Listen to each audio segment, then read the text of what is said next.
Something that quite literally keeps me up at night. I'm very worried about it. I think it's a global epidemic. Not many are speaking about it. Is something called enamel hypoplasia, or it's basically undermineralized enamel. The cool thing with nano-hydroxyapatite is this is where you're truly going to get cavity arrest and remineralization. So if you're watching cavities on yourself or your kids, you want to be using nano-hydroxyapatite. I was a huge fluoride proponent. I went to traditional dental school and I used to tell everyone they needed it. And if they even asked me a question, I am embarrassed to say I would give them a side eye and kind of my ego would come out and I say, I know better than you. You need fluoride. We know fluoride isn't excreted 100% in the body. It accumulates in calcifying tissues. And so that's your bone and your teeth and your pineal gland. And I think when someone says pineal gland, that's when people go, oh, it's woo-woo. But this is true. There are two things that get people really riled up that I talk about. And one is when I talk negatively about crackers. And then the other is don't brush right after you eat. People get very upset by this.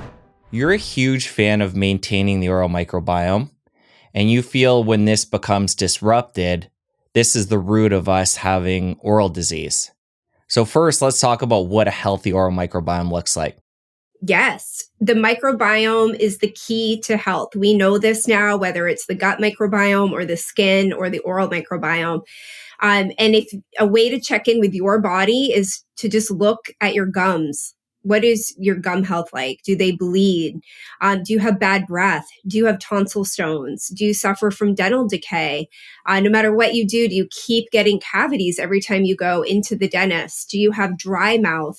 Do you have a lot of biofilm on your teeth? All of this impacts and tells us a lot about our systemic health, but our oral health and the oral microbiome as well. Okay, when it comes to the oral microbiome and analyzing that in a healthy person, what is it that we're looking for? Is it diversity, certain microbes? So clinically, it's all the things I just mentioned. So, just observationally, is a patient healthy? Do their gums look healthy? Do their teeth look healthy? Do they look hydrated? But then we can do salivary analysis too. And so, yes, you do want a diverse array of bacteria, ideally more commensal or beneficial bacteria compared to pathogens. We do all have some oral pathogens. The averages are about 5% can be normal.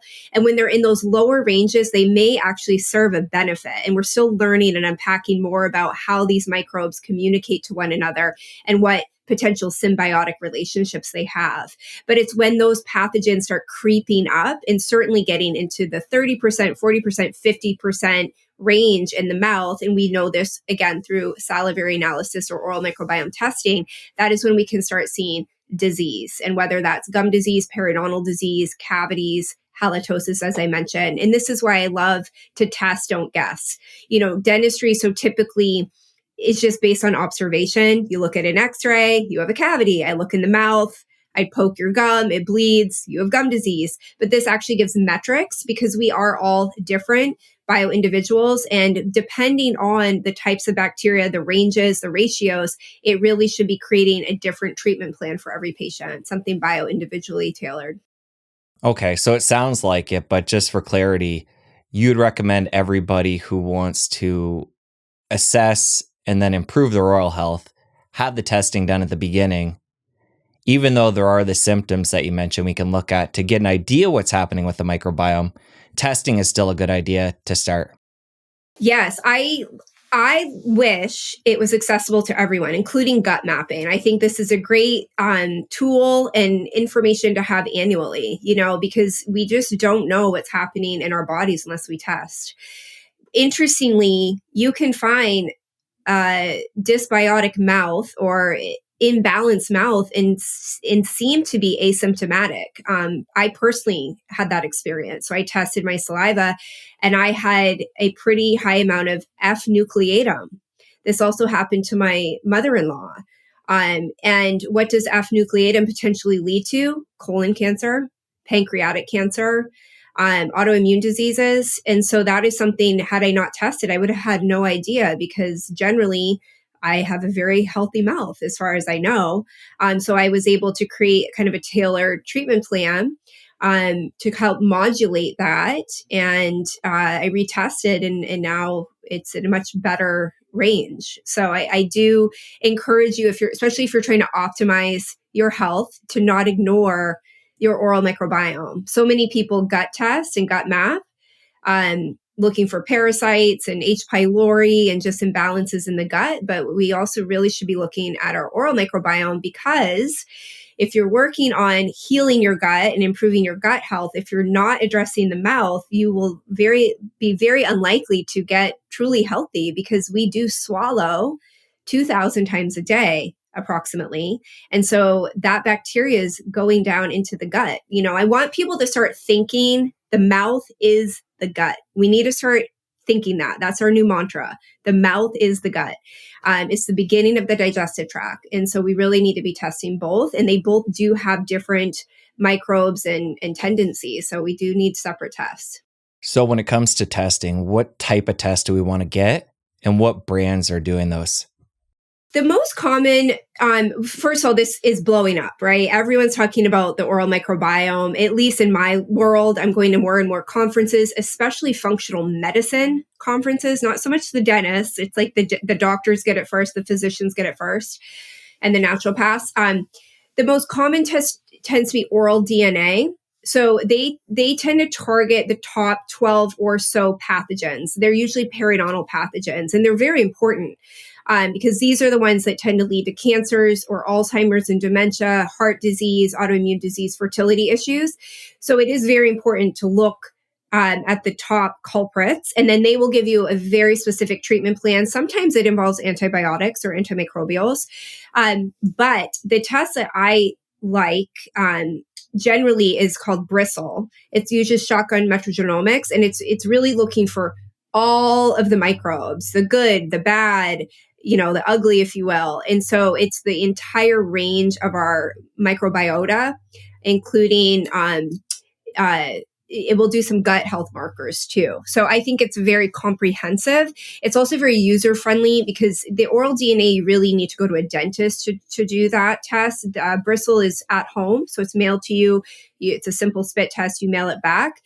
The issue with a lot of these things is then what do you do with this information? And that's something I agree with. Because not all dentists are speaking about this, nor do they even know what to do with the data once they see it from a patient. But Bristol's very good about supporting patients and having protocols as well. So I like both of those. If you know you have periodontal disease, then I may suggest the oral DNA initially with your dentist, and many periodontists prefer to use this themselves. But then if you're just sitting at home and just, wondering what is the range of bacteria in my mouth, what is my diversity? Do I have these hidden pathogens I don't know about? I really do like the Bristle at-home test too. And you mentioned the fact that you and your mother-in-law found something that was pathogenic and you had to eradicate that. Let's use your example specifically to get a better idea what this would look like. Somebody does the testing, they find something that ideally we don't want in the mouth.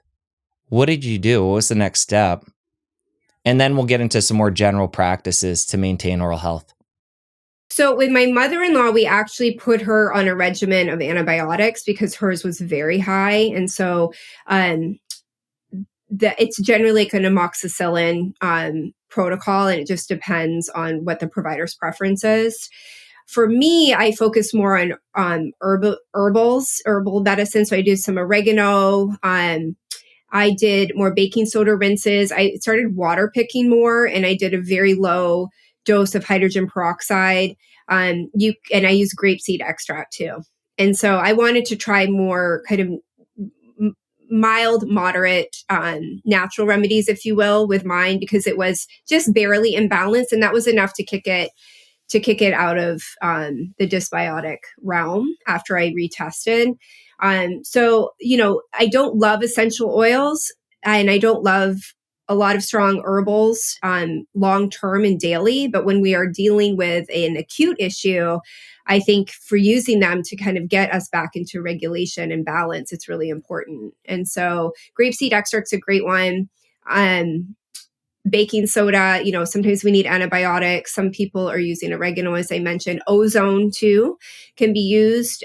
They can make ozone gas trays where you can go into the dentist and sit, or you can rinse with ozonated water. And I do have an ozone machine at my office, so I was doing ozone rinses as well, which I think helped a lot as well. And then after you were done that kill phase where you went in there and did what you just mentioned in a more natural way, was there a step after that to repopulate the good guys? Great question. Yes. So prebiotics are key. So I made sure I really was eating the rainbow, which is something I emphasize with my patients, just a whole food diet, which is something I tend to eat anyway. And then I used a toothpaste with prebiotics in it, which I, full disclosure, co-created. So I'm a big fan of that toothpaste. So I made sure I was using that regularly. And then I used an oral probiotic as well. The one I prefer is also made by Bristle. I also was making sure I was aware of my nitric oxide levels. So I was using my Fit Strip, which is the brand I prefer, to test my nitric oxide levels, and then using their prebiotic nitric oxide boosting gum and mints, because basically those are souped up, very targeted prebiotics as well, which kind of helped continue to boost and modulate my microbiome. I lip tape every night, so I knew my airway health was good. I made sure I was hydrating appropriately with appropriate electrolytes. I had slacked off on some of my fat soluble vitamins, so I really made sure I was upping that. It was just a reminder to kind of get refocused, because there is like the terrain theory too. So why were these pathogens in my body? Was I a little immunocompromised or run down and not even aware of it? And so it just allowed me a chance to kind of reset, which is important. Talk more about that. That's where I want to go next. The fact that somebody like you who is living a healthy lifestyle, what do you think it is in your case and others that live a lifestyle like you that can throw the microbiome off and then expand out to the population as a whole? Some of the big culprits there that are throwing off the oral microbiome. Great question. With myself, for me, stress and cortisol imbalances are always something I am battling. So you might say, well, how would that affect the oral microbiome? Well, it's hormonally driven. It can affect our salivary flow. You may think you're eating healthy, but maybe you are stress eating in ways that you're not normally participating in. And so if I looked back, I was kind of sneaking into eating things perhaps off schedule or atypical of what I might have been. But for me personally, it was probably just stress, and then also not focusing enough on getting outside and getting my circadian rhythm in tuned, getting that sunlight and the vitamin D and all the benefits of just being outside in nature, which helps with stress as well. To generalize like the general population, I think the products that we're using, we don't realize how damaging they can be. Even those that are marketed as cleaner, healthier toothpaste, floss, rinses, we really need to start looking at the ingredients on some of our oral healthcare products like we do our food ingredients and labels. And so do they have emulsifiers or surfactants or propylene glycol or strong essential oils? These additives and preservatives that could be damaging and stripping the oral microbiome. And I see a lot of products that I raise an eyebrow at. One being also fluoride, and I'm sure we'll get to this later, but it's important to know fluoride is antimicrobial and it's not selective. And there's really, unfortunately, no one speaking about this or doing studies on this, but I question what is it doing to our microbiomes to be taking in an antimicrobial multiple times a day, whether through our oral healthcare products or drinking it in the water. So I also think a lot of people don't realize how sipping and snacking all day can damage their teeth. So we really want to eat on a schedule and allow our mouth time to rest. So this is also important for gut health. But we tend to be a society on the go. And a lot of these hyper palatable foods that are marketed to us as ultra processed foods are made to force us to binge on them because they've perfected the bliss point. These mad scientists in their labs getting the perfect blend of fat and salt and sugar to hijack our brain. You can't, once you pop, you can't stop. That's intentional and that is real. And they pay and spend millions and millions and millions of dollars to perfect that. So every time we eat, our mouth becomes acidic because the mouth is the gut. It's part of the digestive system. Acidity will break down our food. That is a good thing. But if we're never allowing our mouth then a chance to rest and allow our saliva, which is this beautiful elixir of enzymes and ions and minerals, to help remineralize our teeth naturally. And that is what it does. If we allow it time to do that, if we're just constantly sipping and snacking, our mouth is bathed in acid all the time. And so we're creating this perfect environment for pathogens to thrive. Pathogens love acidity. And they just basically have a smorgasbord because they're also eating these fermentable carbohydrates that you're eating. And so what are those? Those aren't just candy bars and soda. Those are crackers and chips and granola bars and our protein bars and fruit snacks and our kombucha and our coconut water and all these things we think are healthy, but they have sugars, they have flours, they tend to have low pHs themselves. And so it's just trying to be mindful that with everything we put in our body, it's changing something. Anything you put in your mouth is going to change the microbiome. And whether is that going to be for the better or is that going to be damaging? And it's just something, a little mindset shift. It's like when you say the power of what's on your fork. This is information to give your cells to thrive or to potentially get sick and get ill, depending what we're eating and repetitively. So I think trying to eat more on a schedule, doubling down on those whole foods, it's the Starbucks coffee that's filled with sugar that you're just sipping on throughout the morning. Like we really need to be changing some of our eating and drinking habits. And I think that would really help a lot of people with the microbiome, as well as stress management in my case, which perpetual issue. I'm a pediatric dentist, so some of it's hard and you do the best you can to find balance and just be aware of it, and then testing, just to say, hey, gosh, am I off right now? And my answer for myself was yes, I was. And I just want to tease out something you shared that's really important there. The fact that there's two different ways we can create acidity in the mouth. One, by taking in something like coffee or kombucha that's acidic in and of itself, and that will start the demineralization of our teeth. And then secondarily, having touch points with different snacks, primarily ones that are higher in carbohydrates and sugars, feeding the bacteria in our mouth, and then they create acidity in the mouth as well, putting us in that demineralization state. And it's not to totally be out of that state throughout a 24-hour period. It's just to balance it with remineralization. And people that are snacking constantly or having these foods and drinks that are acidic, it can push the balance the wrong way. Yeah, there's something called the Stefan curve that people can look up, but basically that shows how we do dip into remineralization and demineralization during the day. And that's a normal balance in the body. But unfortunately, with today's modern diet and on the go eating styles that we have, we tend to live more in the acidic area, and that can be very damaging.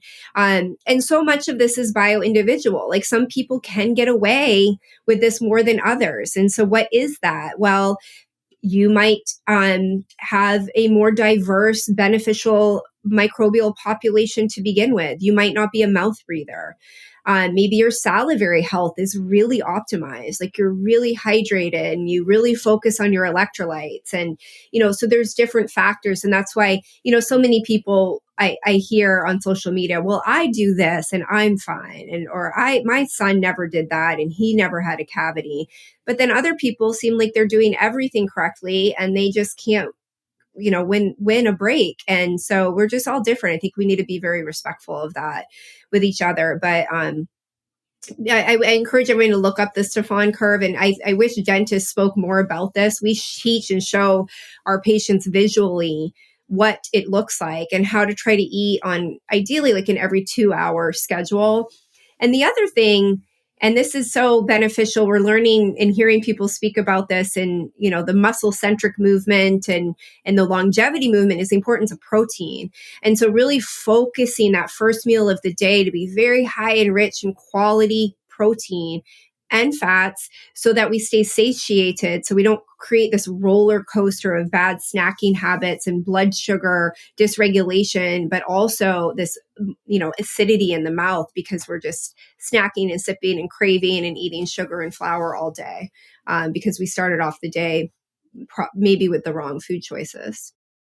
How do you feel about hacking that demineralization state using something like water and swishing that around after a meal, or having xylitol gum, using these as little hacks to bring that back quicker? Love it.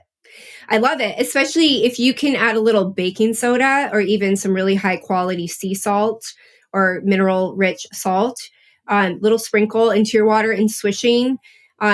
It's something that I do, and I don't even realize I do it, but I don't tend to drink water while I eat, because I want my digestive enzymes to be working appropriately. This is why we want to be careful with alkalized water while we're eating too, because we want that acidity to break our food down. But I will at the end of my meal take a sip of water and kind of swish it and swallow it. And it just, because I hate my teeth feeling dirty. I just don't like that thing stuck in my teeth. But that's a great hack. And then if you are more prone, I think a little sprinkle of baking soda, because that will neutralize. But yes, I love xylitol too. Xylitol essentially is a prebiotic, but it also modulates the microbiome. It helps prevent biofilm accumulation, and it's really wonderful. And there's so much data on it. So xylitol gum, xylitol mints, whatever suits you. And that is a suggestion I have for parents when, their kids, they're out and about and they do eat a bunch of crackers or something that maybe isn't ideal to their teeth and they're high risk. Offer water to swish with, offer some xylitol gum, or a strategy is offer some crunchy vegetables. It's sequencing of how we eat. So maybe eat your sticky carbs first and then eat your crunchy apple or your carrots or celery or your salad. How many cultures the salad, the vegetable comes later in the meal, just to help cleanse the teeth. And that really can be helpful too. One important thing to highlight while we're talking about all this is that people, their intuition may say to them after a meal to go and brush quickly to clean that acidity and food off their teeth. We actually don't want to do that. We want to give it a period of time after that meal. You can use the hacks, obviously, like we just talked about, but talk about why brushing specifically isn't a good idea. There are two things that get people really riled up that I talk about. And one is when I talk negatively about crackers. And then the other is don't brush right after you eat. People get very upset by this. Okay, you're absolutely right. So as we discussed, the part of the digestive process is for the mouth to become more acidic. That's why your food breaks down. When that happens, the acidity causes demineralization also of our teeth to a certain degree. This is all normal. The body has this all figured out if we allow it to do its job. And that is, now you're done eating, you allow your mouth to rest, and your hopefully healthy saliva has these minerals that get essentially pushed back into the teeth and remineralize the teeth. And this is really beautiful cycle that can happen all day, every time we eat. So if you brush, that cycle, by the way, takes about 20 to 40 minutes to fully remineralize, depending on the health and quality of your saliva.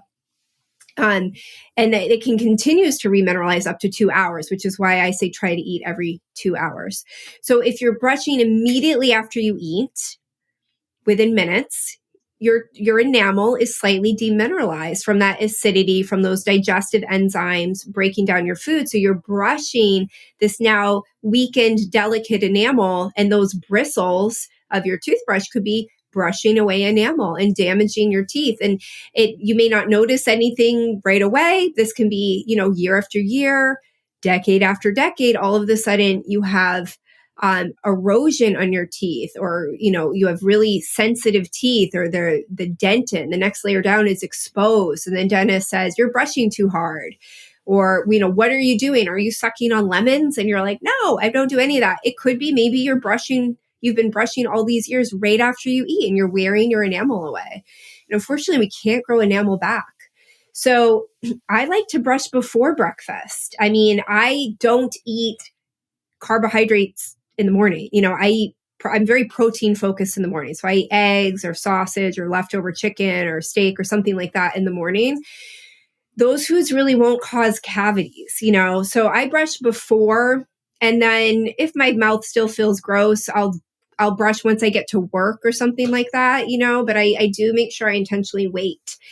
And the other thing is our coffee. I'm a black coffee drinker. I understand that's not for everyone, but be mindful if you're putting spoonful after spoonful after spoonful of sugar in there, that's creating that demineralization in your mouth as well all day. And so how can we combat that? I mean, add less sugar, try to drink it kind of all at once in like a shorter session instead of, stretching it out all over the morning. Retrain yourself to just like coffee, maybe with a little cream in it or milk instead of the sugar. It depends how committed we want to be to making these changes and what our risks are too. Because again, some people, it's annoying, but some people can get away with this more than others because we're all bio-individual again, and our salivary content's different, our microbes are different, and our hygiene practices are different. All right, you've given us a bit of an idea of how you start your day brushing and then moving into a more protein-focused meal, maybe brushing again once you get to the office. But let's go through your daily oral care routine, starting from the top when you wake up in the morning, and then we can stop at different points, talk about different products, why you're choosing them, why you're avoiding certain things, and I think we can get a lot out of that. Yeah, absolutely. So this is what I do. I like to oil pull a couple or a few times a week, 2 or 3 times a week. I use raw organic coconut oil. I don't do it every day because coconut oil is antimicrobial. And so I don't like even though it's natural, I don't like putting antimicrobials into my mouth every day. So that's why I like to oil pull, but I'm just cautious that I don't overdo it. So when I wake up, sometimes I'll throw some coconut oil in my mouth as I'm like walking around, tidying up my bedroom or laying out my clothes. I do it for a few minutes and then I spit it out into the trash can. I then usually move right into flossing and brushing. Now, I don't think everyone needs to floss in the morning. I like to set realistic expectations for people, but you have to remember I'm a dentist. So to me, I want to floss my teeth. It just feels good. Because there may be a light biofilm on my teeth from sleep. Okay. So, and then I brush and then I go on with my day. I go eat and I drink my black coffee. I usually will have some lemon water later in the morning. I tend to either drink it with a straw or I just swallow it quickly because, a lot of people get nervous. My dentist said I need to stop the lemon water. You don't want to drink it and then hold it in your mouth. Like you don't want to hold it against your teeth because it is acidic in the mouth. So I just kind of quickly swallow it, rinse with water after. And then I don't eat anything again until lunch because I'm usually very satisfied from my high protein breakfast. I also tend to brush again mid-afternoon before I see patients. I don't do it right after lunch, but I will sometimes floss and brush midday. Again, I don't expect most people to do this. I'm just saying what I do. But you could throw in a piece of xylitol gum while you're out and about or something like that after your lunch. I actually would recommend that, or certainly swishing and rinsing with water. And then in the evening, I will tongue scrape. So that's an ancient Ayurvedic practice. I use a stainless steel tongue scraper. You could use a copper one, but essentially that's removing the biofilm, food particle remnants, and potential pathogenic bacteria from the dorsum of the tongue. You don't need to overdo it. You don't need to do it aggressively. Be gentle. Be smart. Just use logic here. But I will tongue scrape, and I do find I feel better when I do that. My mouth feels cleaner, but I also taste my food better kind of the next day, just to get those food particles off your teeth. Because believe it or not, there's a lot there on a molecular level. And then I will usually water pick at night or floss. I do like to switch it up. I don't think everyone needs to be doing this. However, as we age, we all do tend to lose some bone around our teeth, very mild periodontal disease. Hopefully it's mild, not severe. But to water pick, it's just getting down into the sulcus, into the deeper areas between your teeth where different types of pathogens can leave. Floss won't completely do that. Floss is really removing the biofilm that's adhered adjacent to the tooth, sticking onto the tooth, but it's not getting down into that space. So I do like to water pick. I usually will add a little sprinkle of baking soda into my water pick, or I might floss because I kind of switch it up, and then I brush. And I will then take an oral probiotic usually at night too, before I go to bed. And that's my routine. I don't do any mouthwash. That's the other thing people get upset about too. They really want their mouthwash. We do know conventional mouthwashes, and I think we're moving more into ingredients, but there's a lot of concerns with the big brand mouthwashes out there because there's a lot of antimicrobials and strong alcohols and astringents in them that are really carpet bombing the mouth and damaging a lot of these beneficial bacteria, including the ones responsible for our nitric oxide levels. And so there are studies that have come out showing that patients who use really strong like chlorhexidine or even like Listerine, those really burning mouth rinses, they do tend to have a higher predisposition for heart disease or high blood pressure, likely due to that nitric oxide influence. And so, chlorhexidine, people still use it so much here in the United States, and in Europe, they really shun it because it's just too powerful. You just don't need something that strong. So you may find that your dentist finds that to be controversial, but I'd really caution being careful using that, especially long term, because again, we're wiping out the healthy bacteria too. So ingredients do really matter. I like patients to focus more on nourishing and boosting the good bacteria and a little bit less on kills 99.9% of germs. We just need, again, that mindset shift.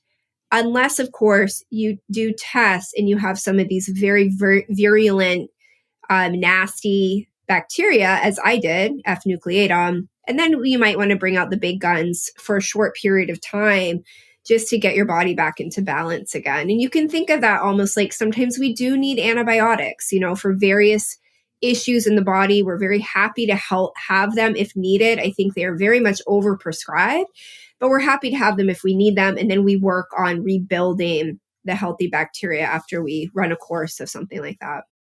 How do you feel about the more natural mouthwashes?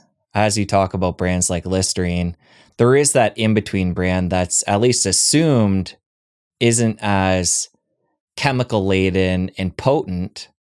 It doesn't sound like you use one, but for people that are, what do you think? Most of them that I've seen are very strong in essential oils. And so those can be some parents will use essential oils on their kids, like an antimicrobial or antibiotic. I've seen oregano oil clear out an abscess next to a tooth. It's so strong. So I say again, take caution. There's like a toothpaste that's quite popular, especially among naturopaths. And I love the company, but it has filled with herbs and that are very strong and powerful, and patients are using this every day.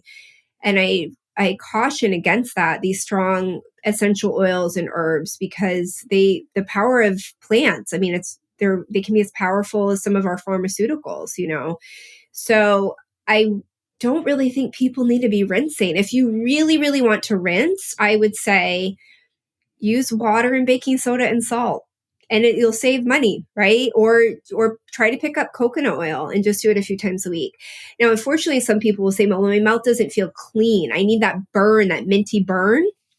when I hear someone say that, it's a couple things. I think you're either just kind of hooked, like you've created that habit, and try to break yourself of it. It's a lot like if you've ever switched your deodorant, you used to use Secret or Old Spice or whatever, and then you learned, oh gosh, there's some concerning ingredients in here. I'm going to switch to a more natural deodorant.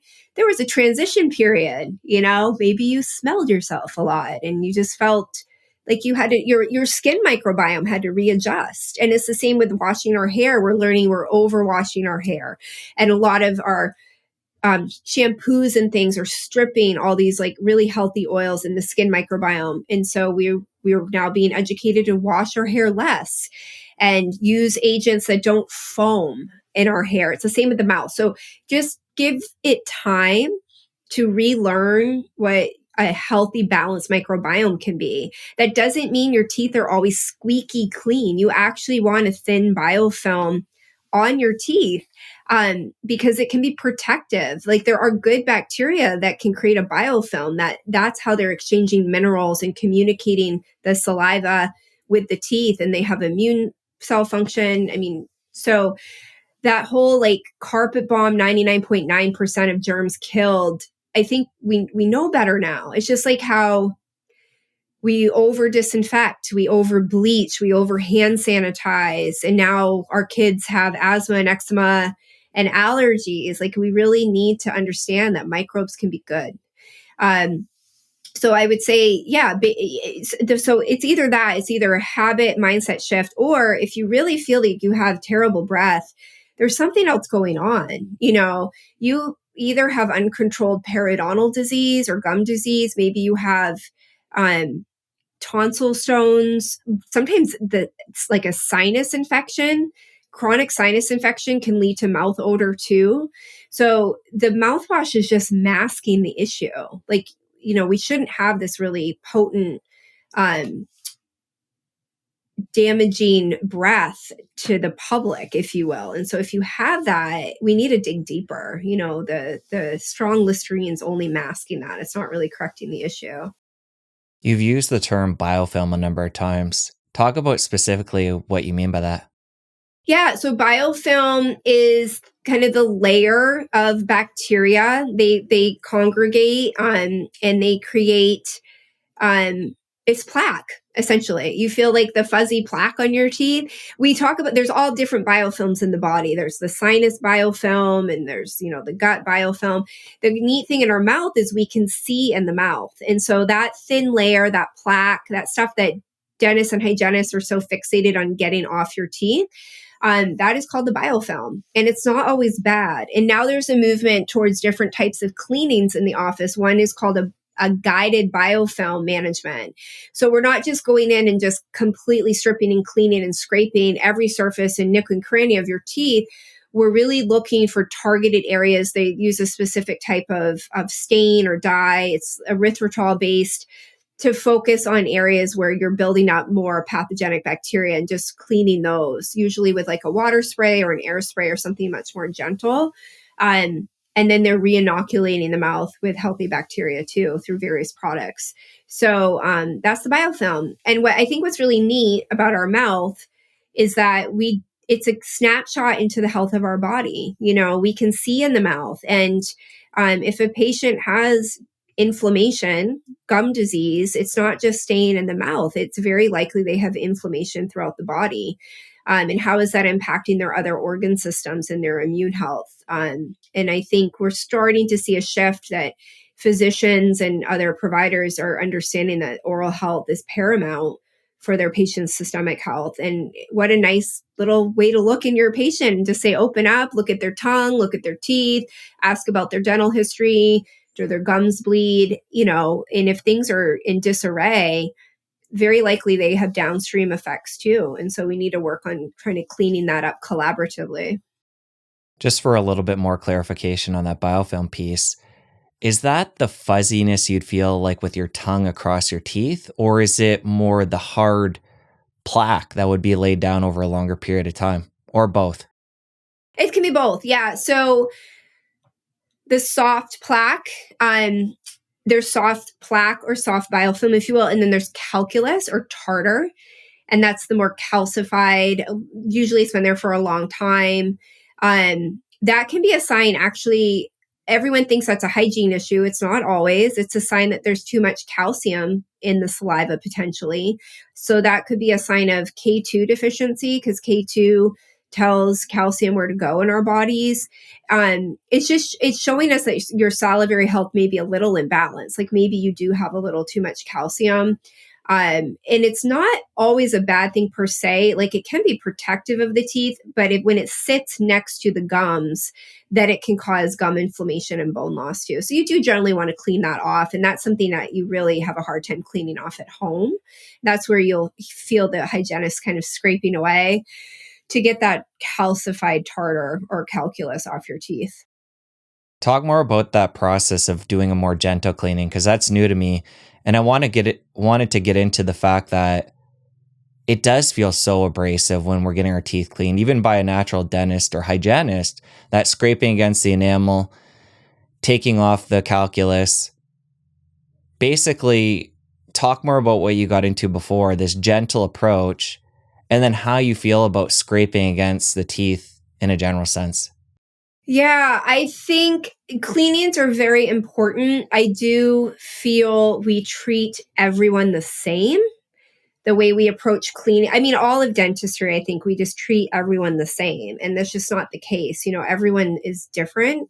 So I do think, and I've personally experienced really aggressive cleanings before too. And I think there is that middle ground. I do believe patients need to go in for cleanings. I like them to see a dentist regularly, because we're not only looking for disease, like gum disease and cavities and bone loss, but we're also looking for like oral cancer and things that are very important to be screened for. So the more it's called guided biofilm therapy. It is newer. It's hard to find dentists doing this, but more and more are. They will use a really gentle air abrasion after they've used a very specifically targeted erythritol stain that targets plaque that has been sitting there for several days. Usually, I think it's 72 hours or more. And so it will stain it usually bright purple. And so the hygienist can then really focus on just the areas that you're kind of missing. So instead of like just scraping and away everything, but instead of those tools, they're using a gentle water spray, or sometimes there can be like a fine powder spray that they use. And patients find it a lot more comfortable. And it's just not, they're thinking more of microbial health, I think. And so a lot of times it will be coupled with oral microbiome testing too. If they feel like a patient's really dysbiotic, they'll want an oral microbiome test and then put them on a protocol, get them in for regular cleanings as part of that protocol, and then retest. So it's really great. I think I've seen it become more popularized in the UK, actually. But then the importance is after to maintain healthy bacteria, and that's where the prebiotics and the probiotics can come in as well. And with that type of cleaning, would the hardened calculus be left on, or at least partially? No, they do take it off, but sometimes they'll just take it off with like a water spray, or sometimes they'll use a laser. So they do tend to steer away from those metal tools, although sometimes you need to pick one up. I don't want to like villainize those. I just think we've oversimplified it. And, if you've been in the chair on the receiving end, it can be really hard to sit through that. It is uncomfortable, and your gums do hurt. And so this is where we also get this negative emotional association with the dentist, which is something that's really important to me at my practice, is to focus on the emotional health of our patient. I think we do forget that there's a human attached to those teeth and gums. We get so laser focused on the dentistry part of it. And, it's kind of that like, oh, you're fine, just toughen up, we'll get through it. I have to get this calculus off. And it's like, well, your patient's like white knuckling it in the chair. So is there a different approach that we could use? And that's where, some of these lasers and water sprays and things like that can be really beneficial if a dentist incorporates them into their office, which that can be harder to find, but we're working on that. We're trying to create change. For a hygienist who's working more gently or moderately using the metal tools, What's the physiology like on the tooth? Would that be something you'd totally avoid given what you know? Because again, coming back to this theme of how intense that can be for the patient, it's just something I've thought about a lot and really wanted to get a good answer from you on whether or not that's actually beneficial overall or it's scraping away at the enamel. I think it's beneficial if we don't overdo it. Like if you're just focused on that hardened tartar. But I've seen hygienists, they have on their magnifying loops and they're trying to get every speck of buildup off the teeth and scraping because they think there's tartar or calculus there, but maybe actually it's just a little defect in the tooth. And then, so that is wearing away enamel with each scrape. So I think it's a mindset shift of the profession too. And then also knowing that every segment of biofilm, every segment of calculus and tartar, like it's all not terrible per se. And the thing is, it's going to come back again. So to do this extreme detailed, thorough cleaning just to have it come back 10 days later, I think there is that balance. And looking at your patient, how unhealthy are they? But if they have bridges of tartar and calculus, which we see, we have to get that off. I mean, that's just going to create this uphill battle of dysbiosis for that patient. But I think we could ease up a little bit on the scraping. And so I think you can just speak up for yourself and just, say, well, first of all, try to find a dentist maybe doing guided biofilm therapy. And if you can't, just speak up and say, hey, can we just go a little easy? Can you use more of the polishers and less of the hand tools? Like, is that a possibility? Just have a conversation with them. Yeah, it's a work in progress for sure. Okay. Coming back to the beginning of your routine, you mentioned a few days a week doing the oil pulling. I've heard people do that supposedly to help with teeth whitening. When you're doing that a few days a week, what's your goal there? I like the way it feels. I like the way it makes my mouth feel. So it certainly is dislodging food particles and the biofilm as well. It will make your teeth shiny. And so in that way, it can have like a whitening effect. But for me, it just makes my teeth feel smooth and clean because you're swishing so vigorously. Again, it's kind of dislodging the biofilm. And that, there's the Ayurvedic practice says that it can help remove toxins and, things of that nature too from the mouth. So anything you swish with vigorously is going to have some benefit, even if it's water.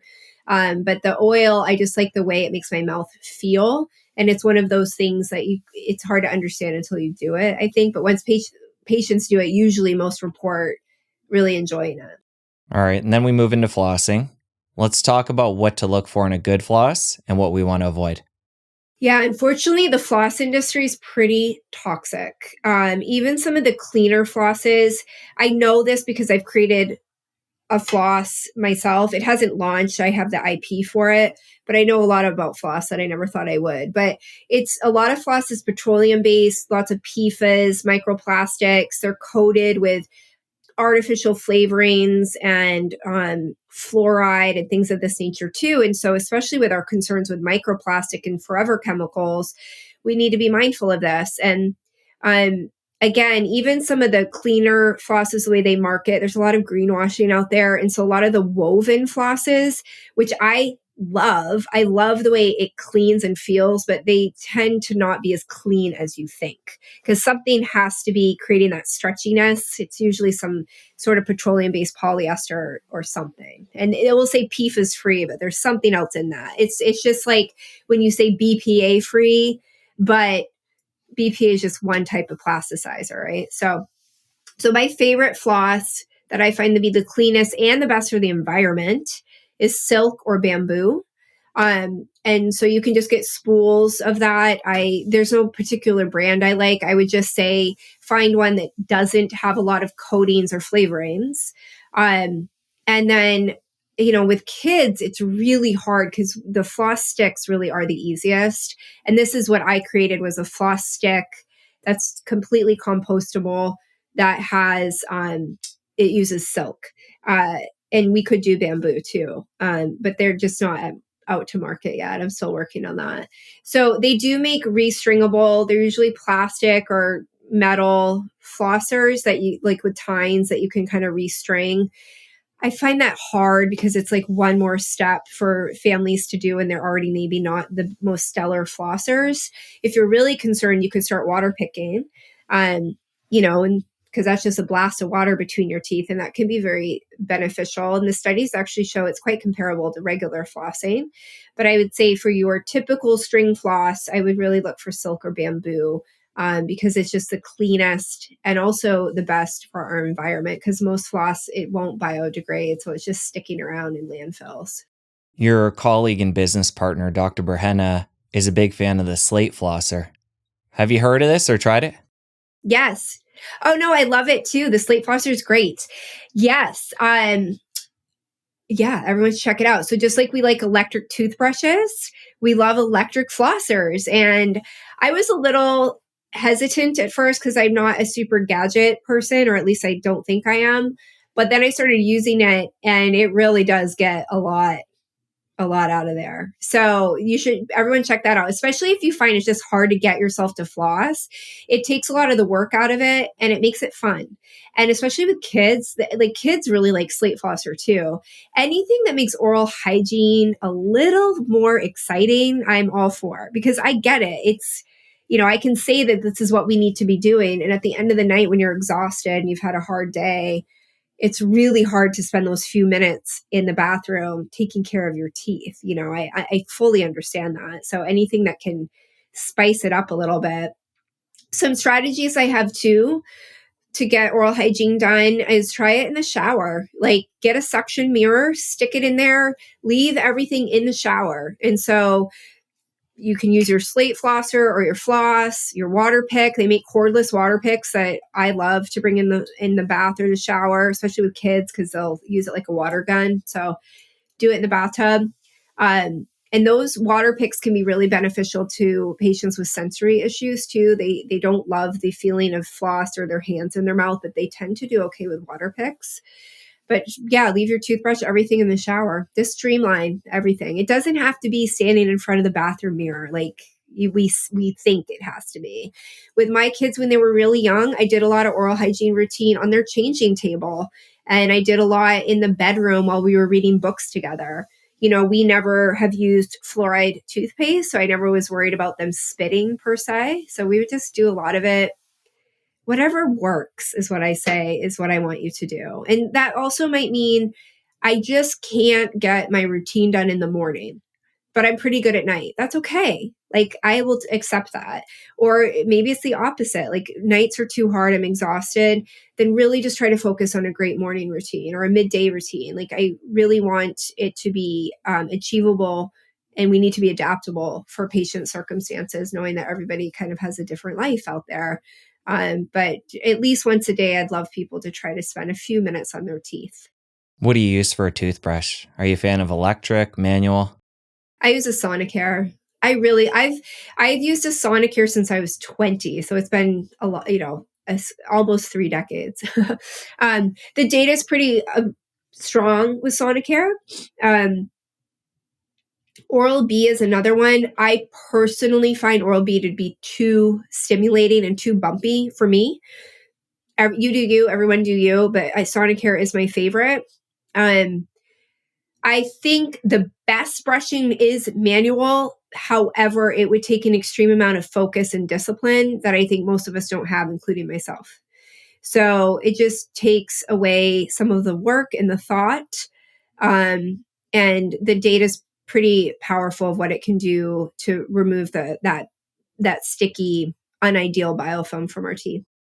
And what should we look for with bristles? They have different, soft, medium, more hard, and they have different contours. Yes, I like soft, and you want a more rounded, and like some of them you can look under microscopes and they have really sharp corners, and those can be obviously abrasive, those sharp corners. So a more tufted or rounded end. It won't market it that way, unfortunately, but most companies are thoughtful and mindful with that, I think. But I do like softer bristles. There's a little controversy with that. Some dentists, even functional dentists, prefer, I've seen them say more hard or medium. Um, and I get why they say that. But again, to use that properly and not damage your gums or enamel, you'd have to be so hyper focused on exactly how you're holding it and moving it. And I think most people don't have that skill set or patience, including myself. So I do like the softer brush. Just to preserve your enamel so you're not wearing away your enamel by aggressively brushing.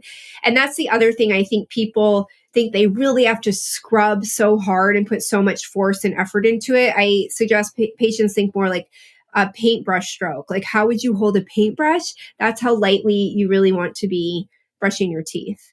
The other thing I will say, if you tend to eat a more paleo diet, you're not going to have a thick, sticky biofilm or plaque like patients who eat a lot of carbs and breads and crackers and cereals and things. So you won't feel like you need to scrub your teeth as much. And that is a diet that I do generally suggest, like more Mediterranean or paleo, just for systemic health too. But patients who tend to eat that way, they do tend to have healthier mouths as well. It's funny how, it's all connected. So what's good for the body is good for the mouth too. Makes sense. And as the co-creator of Fig Toothpaste, Feed Your Good Guys, I'm sure that's what you're using on your brush. But talk about what makes that a great toothpaste. And then for people who can't afford it, can't access it, what other brands are great? Yeah. So Dr. Berhenna and we met on Instagram as just we admired one another and realized, oh, you speak about the things I speak about. We became friends, colleagues, friends. He's my mentor. And then we would just kind of grumble about how there wasn't a toothpaste we loved. There were a lot of toothpaste we thought were doing a great job and that we liked a lot, but we'd look at the ingredients and say, but this needs to come out or that shouldn't be in there. And they were generally emulsifiers, surfactants, essential oils, things that we knew could be harmful to the delicate mucosa, like your gum tissue, and also the microbiome. So one day we just said, gosh, should we just do our own? And it wasn't that long ago. We just launched not even a year ago. It'll be a year in the middle of December 2024. And so what we're most proud of is that we really, our whole mission with FIG or Feed Your Good Guys was to feed your good guys. We were focused on the oral microbiome first and foremost because we think it's paramount. So we wanted to take away anything that we thought could damage the oral microbiome and add in things to help boost or modulate it to be one of more beneficial bacteria. And so that's why we've added in prebiotics and amino acids that are research-based and targeted on commensal bacteria. And we took away all the things that we knew could be damaging, including essential oils. But we also wanted it to be safe and effective. And so we know a lot of patients need an active ingredient or a remineralizer. And that's what many people use as fluoride, but we're not the biggest fluoride fans, Dr. Berhenna and I. So something even better is hydroxyapatite, specifically nano-hydroxyapatite. But we were very particular about this because not all nano-hydroxyapatites are the same, just like not all supplements that you take are the same. If you go to your local pharmacy, the quality of the fish oil you get off the shelf might be different than of one that you get at a more higher end store, if you will. So we only wanted to use the best in the world. And so we've sourced the only SCCS, that's the Scientific Committee for Consumer Safety out of the EU's, the only nano-hydroxyapatite that they've approved, and that is Nanoxim out of Portugal. And this is a proprietary blend. So it's not just nano-hydroxyapatite. They've added other agents into it to make it more bioavailable and to dissolve in solution in saliva and stomach acid into its mineral components in minutes. So that's why it got the safety approval, and it's completely biomimetic and it's third-party tested, et cetera, et cetera. So that is something we're really proud of too. And Yes, you're right. So fig is becoming more available. Like you can get it in Canada now. You can get it in the UK. We now have it available in Australia. But unfortunately, sourcing the most optimal nano-hydroxyapatite on the planet, it is expensive. And we hope to get costs down. But for those that can't afford it, other brands I like, they're all around the same price point. But I do think Boca, Boca was the OG. They were the first to really bring nano-hydroxyapatite into the US market. Nano-hydroxyapatite has been around since the 1970s, and it's been the primary active ingredient in Japanese toothpaste and Italian toothpaste and a lot of European toothpaste for a long time. So there's a lot of data on it, but there's more and more data coming out because people are looking for fluoride alternatives now. And especially now with the National Toxicology Report that came out, and there was a federal trial in the United States where the verdict came out. This is about water fluoridation, and then the Cochrane report came out. So we can get more into detail about that in a moment. But people are questioning fluoride, right? And the other thing I mentioned earlier in the show, fluoride is antimicrobial. So to Mark and I, not only are we worried about the neurotoxicity effects, which there's studies now to show this, at least with ingesting it, like water fluoridation, it can affect the thyroid, immune health. It can create mitochondrial dysfunction potentially by impairing enzymatic activity and ATP production.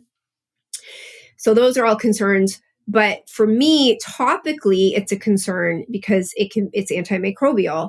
So Boca was the OG that brought it to the market. And they did a decent job. They were one that Mark and I really liked, but we had a few things like, oh, I wish they did this differently and that differently. It's why we created our own. They have sold to a bigger conglomerate now. And so I think the formulations changed a little bit. I think Risewell is an excellent brand. I think the founders are wonderful. They have a micro hydroxyapatite version. They also have a nano hydroxyapatite version. I have found both in the data, but also clinically, micro hydroxyapatite just isn't moving the needle for my patients like I wish it did. The cool thing with nano hydroxyapatite is this is where you're truly going to get cavity arrest and remineralization. So if you're watching cavities on yourself or your kids, you want to be using nano hydroxyapatite. I have avoided so many fillings and sedations and treatment appointments because of lifestyle changes, yes, but also parents using nano hydroxyapatite toothpaste. Knobs is one I am a fan of. It's a tablet. So people that like tablets, it's nano hydroxyapatite without a lot of additives. But we really are one of the only ones that uses prebiotics and amino acids. So I would just caution people to be really careful with fluoride. That's my personal take.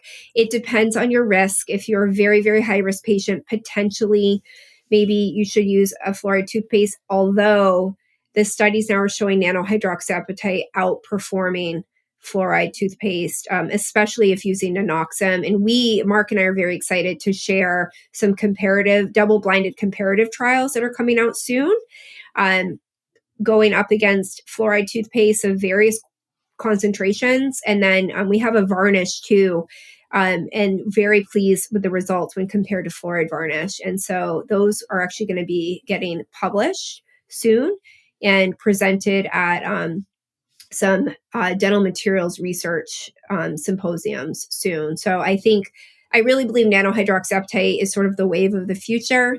It's what our teeth are made of. Our teeth are made, enamel is comprised mostly of hydroxyapatite. There's no fluoride in our teeth. And so from a biological standpoint, it is biomimetic. But again, we want to be using SCCS approved versions. And right now that is nanoxam. Boca and Risewell both use nanoxam. And so does Knobs, the ones I mentioned. So that's why I suggest those. Yeah. All right. So when it comes to the hydroxyapatite piece, quality matters. There's micro and nano. Fig has the nano, which is what you're a big fan of. Is micro in there as well? Because I know some of the brands put both. We had both in our very first version. We found that when you add micro, it aggregates. So it clumps, and you don't see this physically. You can see it under like scanning electron microscopy. And so it actually can impair optimal remineralization. So we've since removed it. You just don't need it. And the remineralization effects are now more profound, much more beneficial that we have taken it out. So yeah, so we don't have it anymore. And the concern with any nano product is that getting into certain areas of the body and causing issues. Rest our minds when it comes to nano-hydroxyapatite. So again, the SCCS report. So I hear this a lot and see it on social media. There's ample data to show nanoxim, specifically nanoxim. The way they're manufacturing that particle dissolves in solution in minutes in stomach acid and saliva, completely into its mineral components. So because of that, it cannot cross epithelial linings or the blood-brain barrier. And this is why the SCCS has approved it for consumer use. You will see people saying it's banned. It is not banned. There are just criteria of how the product needs to be being produced. And the thing is, this is what we want as consumers. This is what we ask for of the FDA here in the United States, is like, we want more regulations. So, but then we kind of balk at the SCCS in the EU, which is way more strict and stringent. You know, it's very hard to get a product approved for consumer safety. So, if you're using the SCCS approved nanoxim, you have nothing to worry about. Unfortunately, there are brands out there that are using suboptimal nano-hydroxyapatite. We know it's being sourced from not the best manufacturing locations, some potentially in China. The concern there too is not only how are the particles being made, is it even nano-hydroxyapatite? Is it rod shaped or is it needle shaped? You know, Mark and I have personally tested a lot under SCM or a standing electron microscopy, and there's a lot that are needle shaped that you would never know because you don't have access to this information. Not nanoxim. These are just other brands not using nanoxim. The other thing I worry about are heavy metals. You know, if you're using anything from a manufacturing facility without an oversight committee, who knows what the manufacturing practices are? How is the material stored? What else is in it? And so we have seen some higher heavy metal levels in some other brands. So you just want to be careful. You'll hear people say, well, I want to use natural hydroxyapatite, you know, from animal bone or mined from the earth. I'd be very cautious with that as well, because those tend to be very high in heavy metals also. Unfortunately, we have polluted our earth. So when you're pulling things out of the ground or animal bone, you know, lead and heavy metals are stored in our bone. So those things tend to be very high in heavy metal. So nanoxim's third-party tested. It's frequently tested for heavy metals and quality control through the SCCS. You know, so they have very stringent standards there. And there's a lot of data. We can put it in the show notes. There's some studies that have come out. You'll see some studies. Some talking heads will like throw up to be sensational on social media. A lot of those, interestingly, they're animal studies, but also there's one study in particular, you know, specifically the point of the study was to create kidney failure in an animal to then study the kidney. So they injected the animal with an extremely high bolus of hydroxyapatite intentionally to create kidney failure. That wasn't even the point of the study, was the hydroxyapatite. That's just what they used to be able to study the kidney. But certain influencers are focusing on that. And, you know, that's just apples and oranges. If you're injecting an extremely high bolus of something into an animal with the intention to create kidney failure, you're going to have an issue, you know? And so you can't even compare it to oral healthcare products. Early in the conversation, you mentioned the fact that when the enamel is gone, it's gone, or something along those lines. When we're talking about nano-hydroxyapatite, it sounds like that can remineralize. Talk about the nuance there. The mechanism of nano-hydroxyapatite is still not fully understood. We do know so it's calcium and phosphorus particles. They do fill in the microporosities, and they're so small they can get into the tubules. What we don't understand is how are they staying there, you know? But I will tell you, clinically, they do. And so this is still an area of science and research that we need to fully understand. Is it electrical charges that are interacting with other, or new bonds being created? It just hasn't been studied enough on that level of detail, but it will fill in microporosities. This is why many patients not only will see their cavities arrest or remineralize, but also their teeth might look brighter and whiter. Because if you're creating a nice smooth surface, it's the way the light reflects and refracts, it will have a different glow to it, a different brightness to it, because you've taken away that bumpy surface and created a nice smooth surface too. So yeah, it's one of those areas we need more studies. So we can't grow back our natural enamel, but we can kind of replace it now with this nano-hydroxyapatite, which is as close to enamel as we have.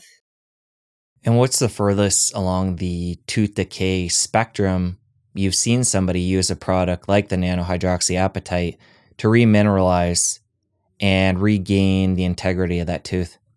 So there's two different things. There's remineralization and then there's arrest. Okay, so remineralization is truly filling in that hole. So what is a cavity? It's a hole, cavitation.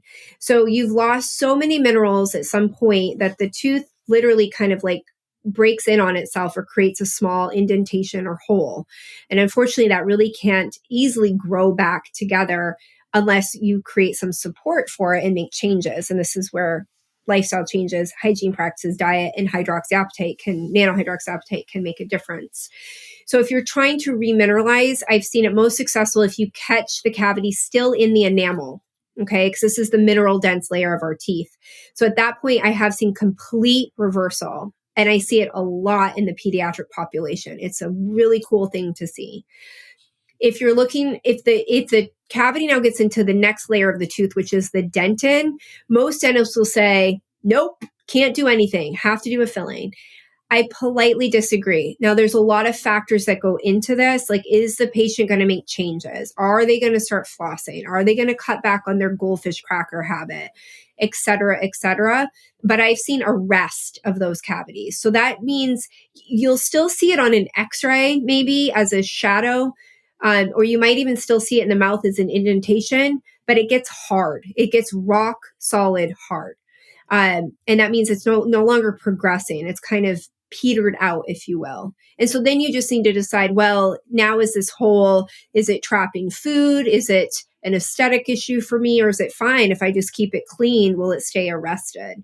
So there's a big nuanced difference. And there's a lot of factors that go in as a provider determining when it's appropriate to try to arrest a tooth or not.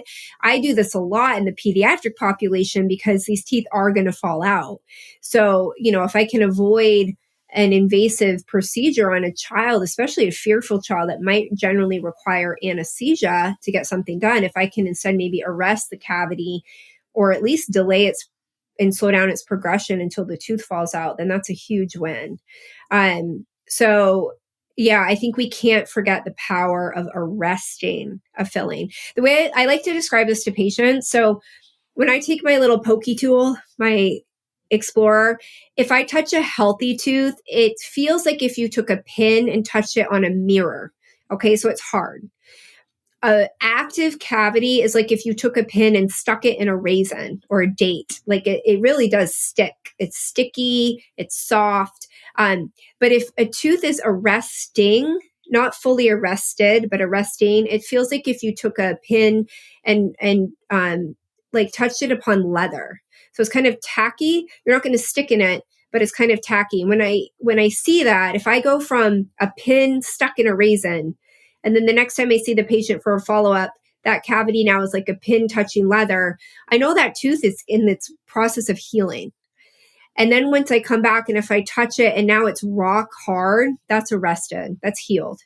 And I do see this, our body is pretty amazing. It can really heal itself if given the right circumstances and opportunities. And sometimes it needs a little boost, like with prebiotics, probiotics, and hydroxyapatite. All right, hypothetical situation. You found a small cavity in your enamel. You wanted to throw everything you know at it to try and arrest and reverse that. We know the hydroxyapatite's a piece, You mentioned this varnish you guys created as well. What are all the different adjuncts you'd bring in? This happened to me. In 2015, I had my second daughter, and then I went in maybe 6 months later to my friend, and they took bite wing x-rays, and he missed it. He was like walking in and walking out, and I looked, and I was like, I have an incipient lesion on a premolar. So I had to start a cavity in between. It was actually a couple teeth, very small, but it was there. And he said, he was a very traditional dentist, my buddy. And he said, let's get you back and fix it. And I said, no, thank you. I hadn't had a cavity since I was 6 years old at that point. So at the time, I doubled down on, I don't know. Yeah, I was using Boca at that time. So I think I was using Boca in between. My protocol now is I want to try to kill bacteria and strengthen the tooth. And we don't do this forever, but maybe for a month or two. So I use a lot of ozone products. So I use ozone oil. My patient protocol is take some ozone oil. Let's say it's a cavity in between the teeth. Put a little blob on your floss it in between, go to bed. Don't rinse, don't eat, nothing. And then the next night, do that, but with the varnish that we've now created, the FIG varnish. So it's the prebiotic, oral microbiome modulating, high octane nano-hydroxyapatite professional strength. And again, the data on this now, we're just so happy with it. It's really, we're very proud. So you can put a blob of that on your floss and floss it up in between, like really glob it up in there and let it sit. Don't rinse, don't eat, let it sit there all night. If you happen to have Invisalign trays or something, like retainers, you can also put a little bit in there, and that will really adhere it and keep it close to the tooth for a long period of time. So that essentially is my protocol, for actually creating or giving medicament, if you will, to the area. But there's now lifestyle factors too. So we have to be committed to making dietary changes. And maybe this isn't forever. This is like when you do, let's say, an elimination diet. The goal with these things is not to keep the patient on this extremely restrictive diet forever, but we need to kind of clean things up a bit so we get back into a state of harmony. Okay. So it's the same with your saltine or Ritz cracker habit that you might have. I would say we need to cut that out right now as I'm trying to heal these cavities. Are you committed to that? We need to get back into prebiotic rich foods, eat the rainbow foods, meats, vegetables, fruits, nuts, and seeds, things from farms and not from factories. Are you down? And hopefully they say yes. We have to get mouth breathing under control too. So if you breathe through your mouth, we mentioned earlier in the show, your mouth will dry out and become acidic. And so it's an uphill battle. So we have to get airway under control too. And that might be lip taping if you're eligible for that. Or working with a myofunctional therapist or an airway trained dentist or seeing an ENT. And then I can't emphasize hydration. Your saliva is a big part of this. It's the golden elixir of our body. I think we just take it for granted, but it has all these healing factors, growth factors, immune factors, ions, minerals, all of these important enzymes and things. And so we need to stay hydrated. We need to stay very hydrated, and we need to make sure we're optimized in minerals and fat soluble vitamins. And this is what Western Price speaks a lot about. Is making sure, our vitamin D, our vitamin K, our vitamin A and E are optimized. And then also, are we getting enough magnesium? Are we getting enough trace minerals? These things are important for salivary health. And so we go into this a lot with families. So I'm spending a lot of time educating and almost health coaching families to get through this cavity healing process. And it works. I will tell you, it works, but I understand not all dentists have the capability to go into this level of detail. They don't have a practice model where they can spend as much time with their patients. And that is why, Dr. Burhana and I are committed to creating educational platforms on social media. We've done a few courses, I lecture a bit, and in hopes to help get this information out there, because a lot of it are things you do at home. It's not things that we need to be doing in the office. So yeah, it's the ozone, nano-hydroxyapatite protocol, and then lifestyle changes too. And it can be very successful. All right, coming back to your story, no longer hypothetical. What happened when you applied all this? To my teeth? Your two, it sounded like it my might have cavities, had they're two cavities. gone. Yeah. They're totally gone. Amazing. How long did that take? Yeah, that's a great question. I'm not the best patient, so I'm certain I didn't go in when I was supposed to. I usually see remineralization in anywhere from 3 to 6 months, depending on the extensiveness of it. If it's a really deep, deep cavity and we're just trying to arrest it, it can take longer, up to, I would say, a year. But mine, it didn't take very long. We noticed it was gone at my 6-month follow-up. However, I don't think I went in at 6 months. I think that's what I'm trying to say. I probably went in at 10 months later and it was gone. And I was taking x-rays in between at my own office and kind of seeing it fill in. So it was small. We caught it early, but usually 6 months is a pretty good time, 3 to 6 months. Because think of it like bone healing too. Like if you've broken a bone, how long does it take to heal? You know, you might get your cast off in 6 to 8 weeks, but is it truly, you know, remineralized and recalcified? It can take a few months to see some of these things. And again, there's so many variables that go into this. So what is trying to find out what the true root cause of your issues, that's the most important part. Like, why do you have this going on to begin with? Is it because you suck on candy on just the side of your mouth every day from 1 to 3 p.m. at your Zoom meeting? You know, is that why you have issues over here? So that's the thing we need to change. So this takes time to talk to patients and explore their antecedents, mediators, and triggers and things, you know. But you can kind of be your own dental investigator too and say, yeah, I'm terrible at flossing and I eat a lot of fermentable carbohydrates.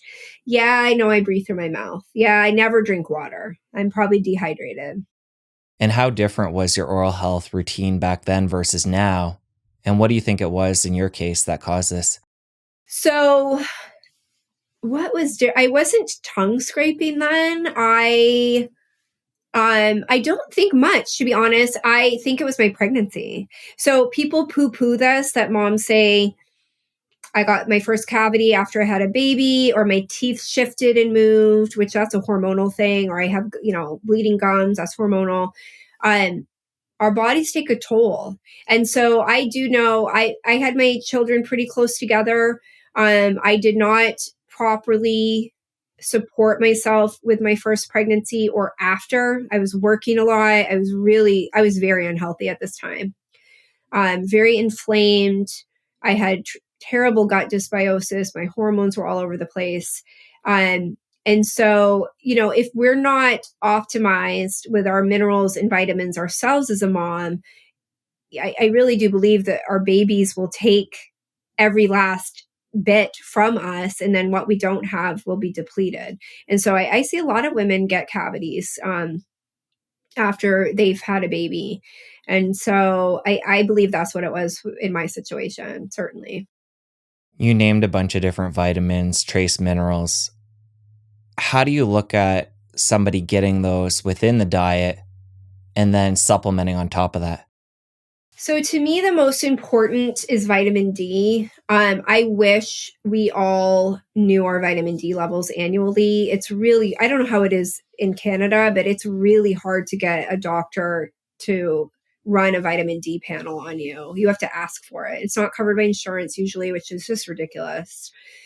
But I love test, don't guess, because so many families will come in and say, well, we take vitamin D. And then if you actually test their child, they can be extremely deficient. So they're just not taking enough.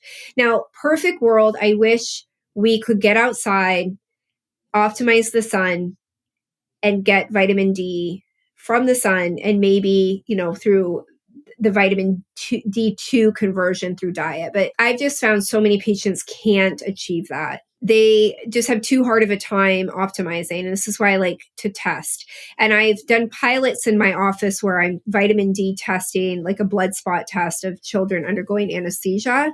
So they have rampant decay usually, and quite close to 100% of them are extremely, almost rickets level vitamin D deficient, like single digits or in the low teens. The parents had no idea. So the things I talk about most with my families are, I really want you focusing on vitamin D3 and K2 and magnesium. I think I don't like to overwhelm. So I said, those are the most important. We know statistically, globally, we're deficient on a population level for all of these things. So if you can get a quality magnesium blend, maybe some trace minerals too, and then a D3K2 combo, ideally like in an oil of some sort, in olive oil or some carrier that's fat soluble. That's ideal. And then just try to get outside as much as you can. Don't fear the sun. Don't slather on the sunscreen the second you get outside. Like maybe allow your skin to be in touch with the sun for a few minutes. I know this gets controversial, but it is how I feel, and then you can put on your mineral-based sunscreen after. But we're just inside so much. And then we can get into like quantum physics and light and what all this artificial blue light is doing and how that's affecting our biology and our circadian biology. And there is some research to show how photon energy actually impacts enamel formation and tooth formation. We do know microplastics in the environment are affecting enamel as well. And that's something I would love to speak about in a moment. But I again, getting back to the vitamins, eating a nutrient-rich diet, ideally, I'm hoping you're eating animal meat, animal protein, high quality. But if not, you really need to focus on supplementing as necessary. I like a high quality multivitamin as well. I like desiccated organ capsules too, for those that resonates with, to get all those different elements and trace minerals in. But I find most humans are deficient. Most of the kids that come see me are deficient. I work very closely with functional medicine doctors and naturopaths, and so we have data to show that. And if they're starting to get cavities, again, we're so focused on hygiene in dentistry, but these patients can be doing everything correctly. Some of them are even eating decently and they're just still deficient. And so that's affecting their teeth. And then that could be like a bioavailability issue. Maybe they have intestinal permeability. Sometimes we've missed like a celiac or gluten sensitivity in these patients, and they can have a lot of issues with their teeth too. So there's just a lot to uncover. But I think a lot of gut health when I think of my kids too, and how are they absorbing their nutrients if they're even getting enough. You mentioned wanting to come back to toxins impacting the enamel. I'll have you get into that. Yeah, absolutely. So something that it quite literally keeps me up at night. I'm very worried about it. I think it's a global epidemic, and not many are speaking about it, although I do have colleagues in other countries noticing it too. Is something called enamel hypoplasia, or it's basically undermineralized enamel.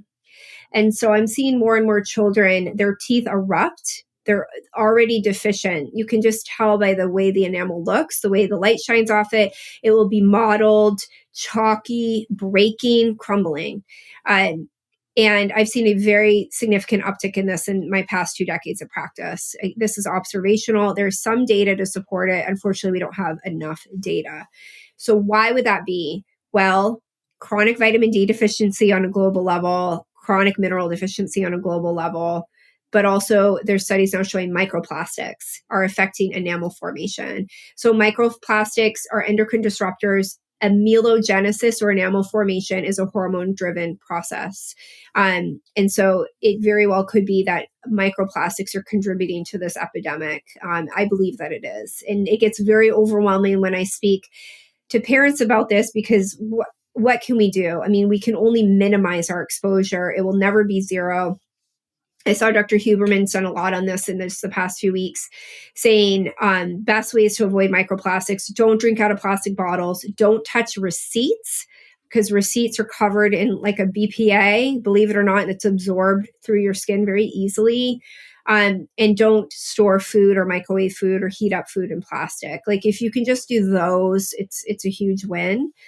But also, there's microplastics in a lot of our products that we're using and our clothing. And so again, it gets overwhelming. I like to share this only with parents because I think so many of us, including for our own selves, we feel guilt and shame if our teeth get decayed, if we have gum disease. Every time we go into the dentist, there's an issue, like we internalize that, we think it's something we've done wrong.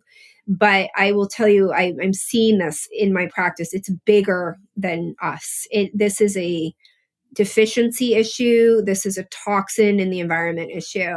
I also see children and adults who've been exposed to lead or mercury poisoning or mycotoxins. They have so many dental issues. And again, it's because it's impairing immune function, it's impairing salivary flow, it's impairing how we absorb and utilize our nutrients and our minerals and our vitamins too.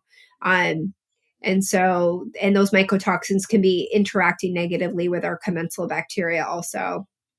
So I just think it's important to share that to everyone. Like, try not to feel shame. Unfortunately, I think some dentists contribute to that. It's like, well, you must be eating this or you must not be doing that. And I think it's a paradigm shift. We need to look a little bit bigger at what some of these issues are and realize that so many are out of our control. And then once we identify the factors, like how can we best support our patients to optimize and course correct? All right, so we know if a cavity is small enough, we can reverse it. But for somebody who has gotten to a place where that is now gotten big enough that reversal isn't an option, and they've decided to go for a filling, what is good, better, and best for materials to use for that? Well, okay, so I use a laser for my fillings at my office because it is it's a lot more gentle on the structure.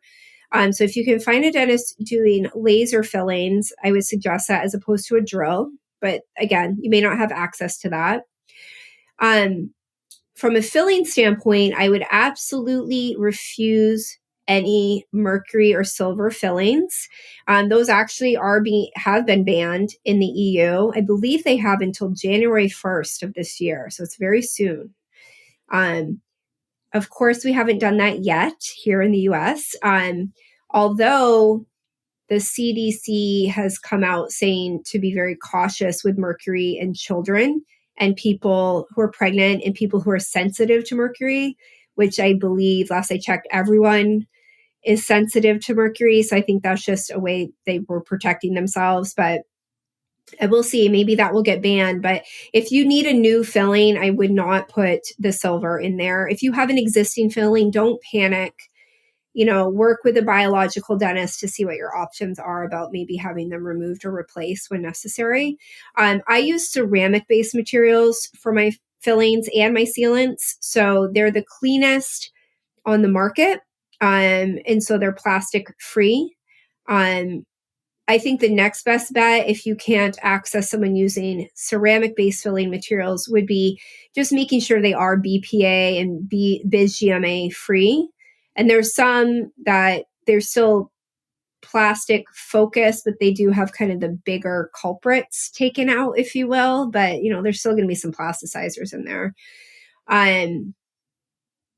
Yeah, I think those are your options, really, and then also just knowing you can only do what you can do, and so if these aren't options to you, it will probably be okay. Just you need the tooth fixed. You don't want to be in pain. You don't want to lose the tooth. So get it addressed so it's stable. And then knowing maybe in the future you can have it redone with a more optimized material. But I don't think, one filling is going to be what's going to, tip you over the edge. Essentially, it's everything that adds up. It's the rain barrel effect, right? So it's all those toxins and exposures over time. And so nothing can be perfect. And then when we start thinking that way, that's where I see so much anxiety and mental health issues in our patients too, because it is also overwhelming. So just try to set realistic expectations and say, you know what? I only had access to this one dentist. They only had this filling material. I need to fix my tooth, but I'm going to really double down in some of these other areas to avoid exposures. And maybe my beauty makeup products, or maybe in my kitchen, I'm going to clean up my kitchen more. I'm going to stop buying bottled plastic water, things like that. For somebody that has the means financially and access to a biological dentist, how would you negotiate that conversation with them if they have, say, 2+ silver fillings? How do they determine if it's worth it for them to have those removed? So I first would assess, are the fillings failing? So a lot of mercury fillings are cracked, or they have open margins. They do break down. They hold up sort of okay, the filling itself, but then it will create microfractures around it. And so the teeth can kind of crumble and break around the filling, which isn't great. So if I start to see signs of that, I want to preserve the tooth. So I would suggest just replacing it. But otherwise, I really need to look at the human. Do they feel like have they had a heavy metal test? If they've had a heavy metal test and they're high in mercury, well, okay, let's talk about how you're getting mercury exposure. Were you eating a lot of this fish or that, etc.? Are you in a career like dentistry where you're exposed to a lot of mercury? Aerosolized mercury, or there's a lot of professions that can be exposed to mercury, or is it from your fillings? We have to discuss that.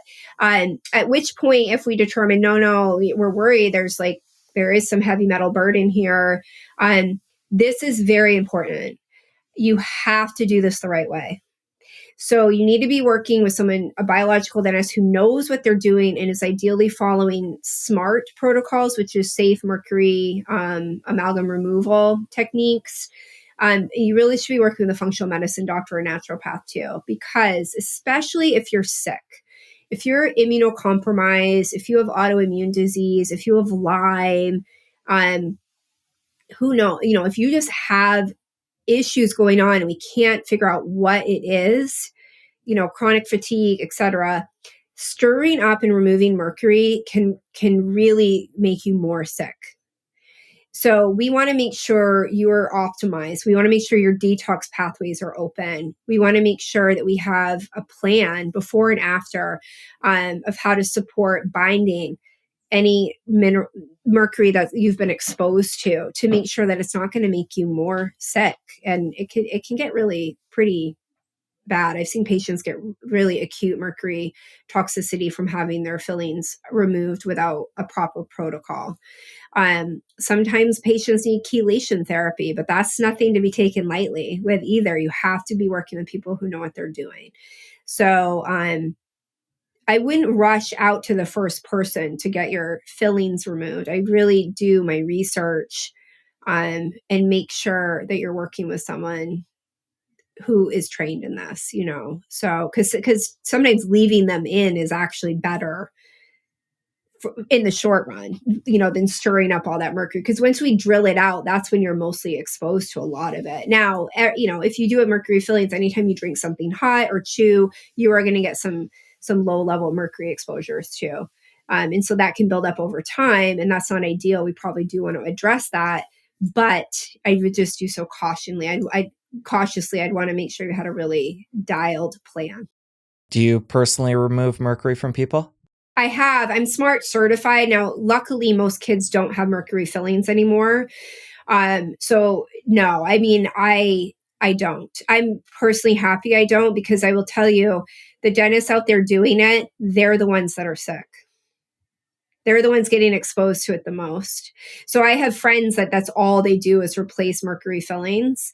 And they're chronically high in mercury. They have to constantly do detox protocols, even with all of the safety protocols they're using. They tend to get exposed to it. It's the dental staff that tends to be the most exposed. And so, commend your dentists if they're out there doing these procedures, because they are really putting themselves at risk a bit. Let's take things a step further. Somebody gets to the point with a tooth where it's causing a lot of pain. It's determined that a filling's not even going to rectify it. So they either have to pull the tooth out or have a root canal, which is such a controversial term within this oral care world. How do you feel about root canals, and how do you look at that situation? I feel that nothing in the world is black and white. Okay. So I don't like saying root canals are perfectly safe. And I don't like saying all root canals are terrible and going to give you cancer. It's definitely somewhere in the middle. The issue isn't the root canal. It's not the procedure. It's how the procedure was done, and was it done appropriately and with the best materials. So I do believe that you can have a more integrative biological root canal performed, but there just aren't many people doing it. And so that involves microscopes and lasers, and ozone therapy and biomimetic materials. I think every root canal is temporary. It won't last you your whole life. They need to be checked and examined frequently, and not just with two-dimensional x-rays, which is what we're used to, but a 3D cone beam, because a lot can get missed on a two-dimensional x-ray. So you want your root canals checked every 3 to 5 years. So I'd like to say, like, do you already have root canals? Deep breath. Please don't panic. Please scroll through people ranting and raving that it's going to kill you and this, that, and the other. Because again, how was it done? Who did it? What was the situation? Maybe is there bacteria left deep in some of the tubules and crevices and fungus? Sure. But your body might do an okay job at kind of walling that off and protecting it. Like how are you feeling? Are you thriving and systemically wonderful, or are you sick? And if you're sick, maybe we should look at your root canals. But I don't love the idea of everyone rushing out to have them extracted and removed and implants placed, because implants have issues too. Implants fail. Not everyone can tolerate the zirconia or the metals that are used in implants. Some of us react to those too. Some argue it's just not great to have anything implanted in the body if we want to get into like energetics. So I will tell you, there's a lot of people making a lot of money off from extracting root canals and doing cavitation treatments and implants. I'm not trying to be cynical, but just be cautious. So if you need a root canal right now, that is where I'd say maybe that's a skip it. If you need one, a back tooth, you're not emotionally attached to that tooth, maybe you do consider getting it removed in an implant. That is what I would do. Now, I have 2 root canals here on my bottom teeth from a facial trauma when I was 10. I have had them retreated once by an integrative endodontist in LA. It was many years ago, and now they're starting to fail, and I just know they need to be removed. Okay, so now is the time. They've had a good run. It's time to go. So I am going to have them extracted. But they lasted a long time. They lasted 3.5 decades for me. So I think if it's a front tooth, there's an emotional component to that. It's really easy for a surgeon to say, oh, you need that out, but it's your front tooth. Like, how do you feel about that? Maybe we want to keep it a little bit longer.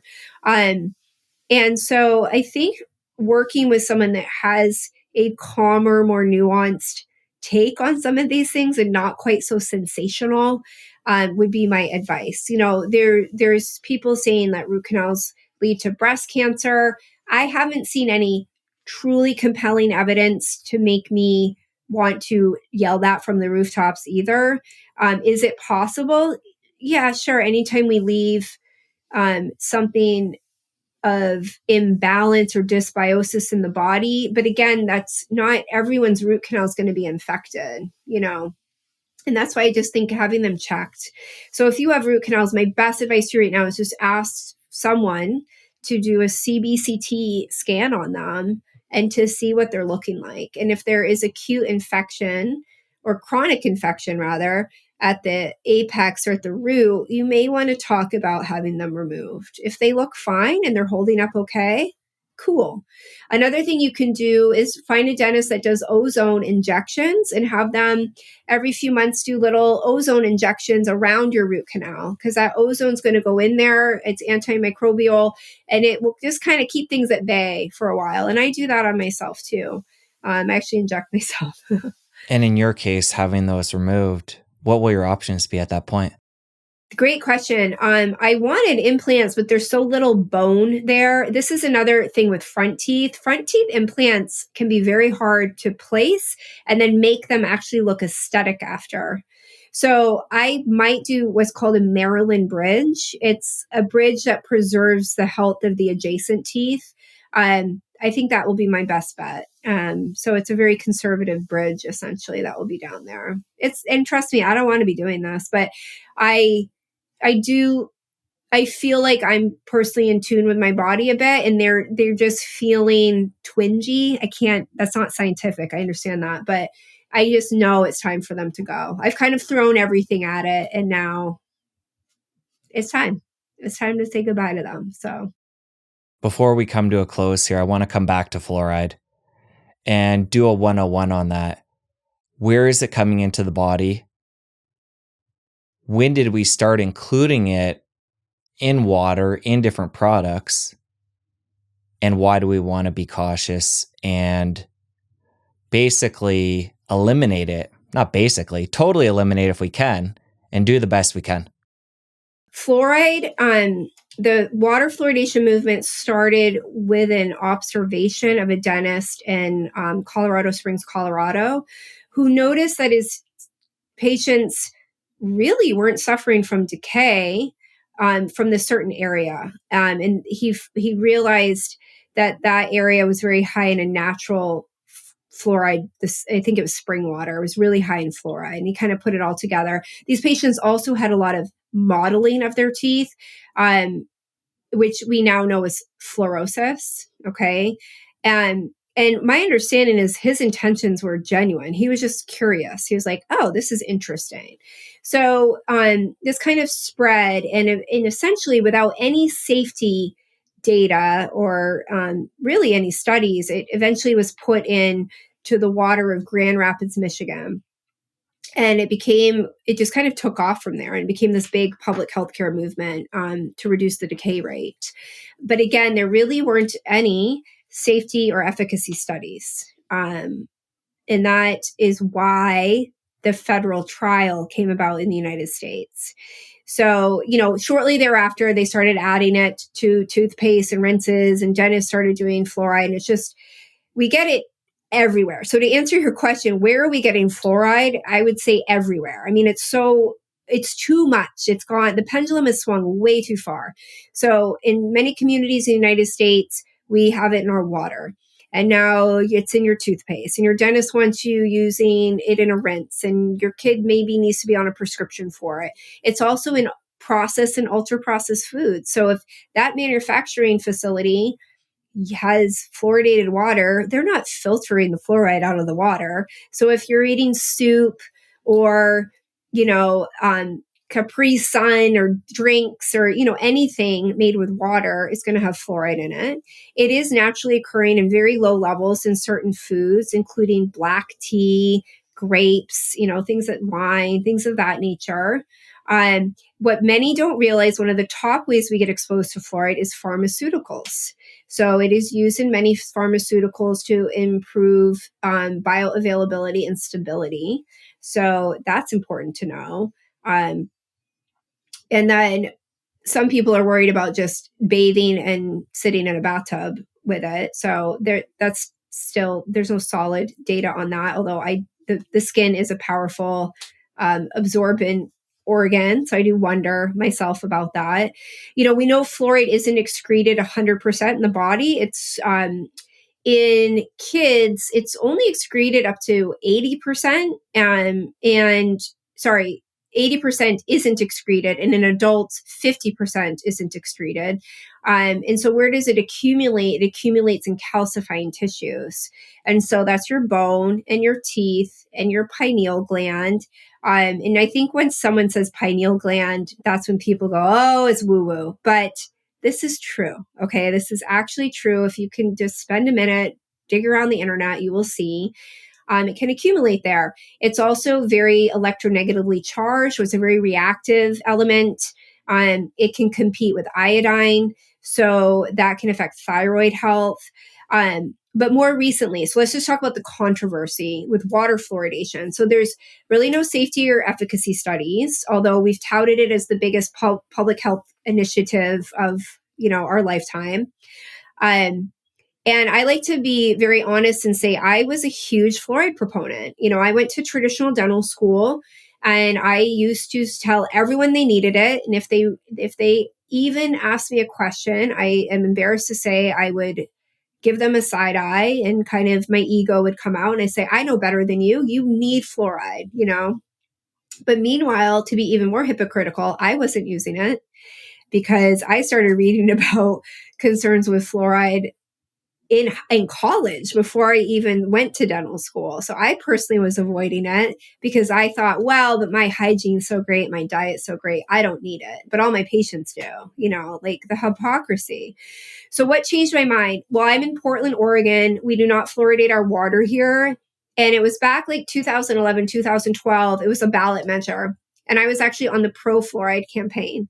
And I was picketing saying, we need this in our water. But meanwhile, I'm going to filter it from my house, It's crazy. So I had an awakening. And what I did is I went to a debate and I heard the other side. And it's the first time I'd actually listened to the other side. I didn't just say, oh, Tin Hat Brigade, oh, the pseudoscience crowd.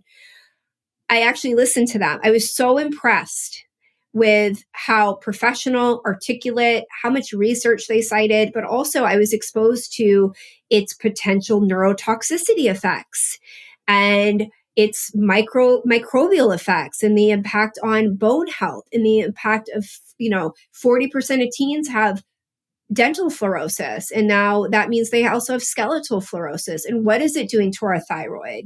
And what is it doing to our mitochondria?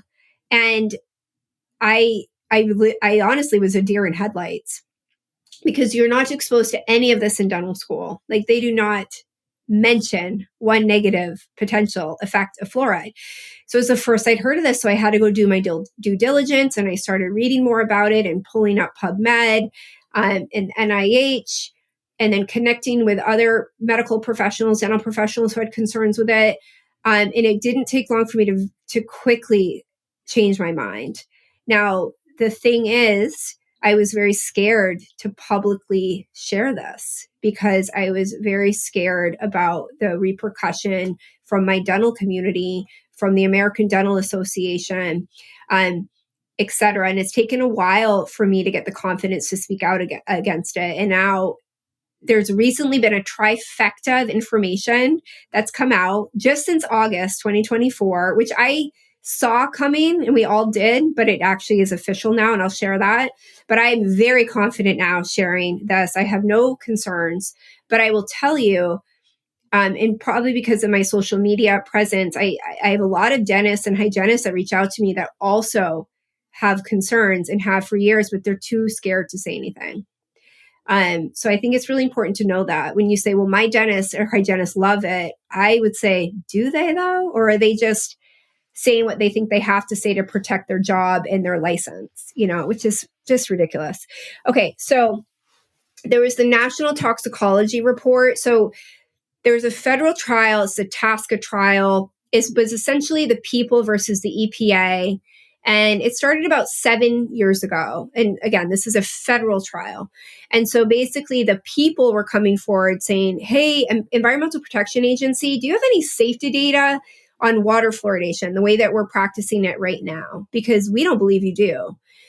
And there were twists and turns and expert testimonials. And you can go to the Fluoride Action Network. I encourage everyone to do this. Spend an hour and just read through the timeline summary of the trial. And within it, you'll see embedded YouTube videos from experts, including EPA officials, ex-EPA officials. I mean, it reads like a soap opera. I mean, it really should be a movie, but you can't get very far into it and at least not raise an eyebrow, in my opinion, because this is the first time the judge said, I don't want to hear from the dentist.